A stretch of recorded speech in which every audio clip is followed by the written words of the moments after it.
Hi guys, welcome back to our series about history behind hymns. Today we're talking about leaning on the everlasting arms. The third stanza of the hymn says, "What have I to dread? What have I to fear? Leaning on the everlasting arms.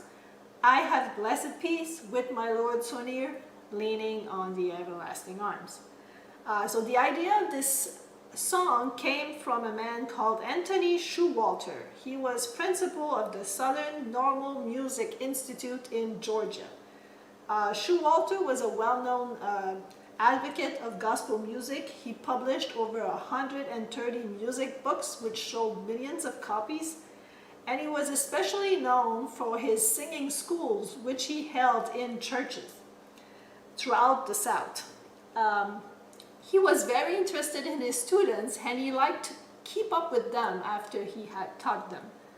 And so one night in 1887, after leading a singing school in a church in Alabama, he went home and he had received two letters from two young men.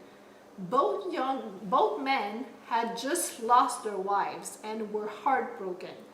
So it's kind of interesting that on the same night, he received two letters from two men who were going through the same situation.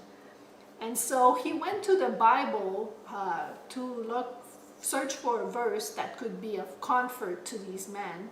And he settled on Deuteronomy 33, verse 27. It says, "The eternal God is your refuge, and underneath are the everlasting arms."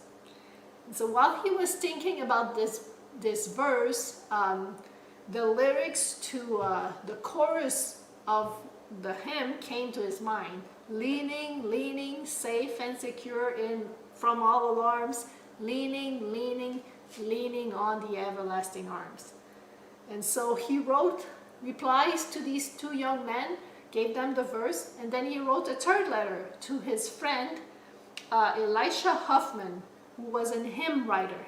And he said, "Well, I have this chorus, and I think it would be a great hymn, but I can't come up with any verses." And so his friend wrote 3 verses, sent them back, and then Shuwalter put the music on it.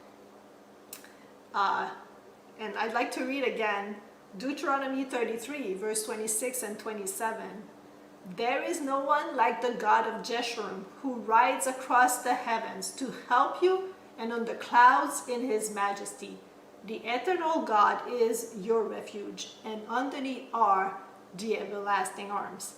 And so I hope you will all lean on the everlasting arms today, and I will see you tomorrow for another hymn, which is a pretty famous hymn.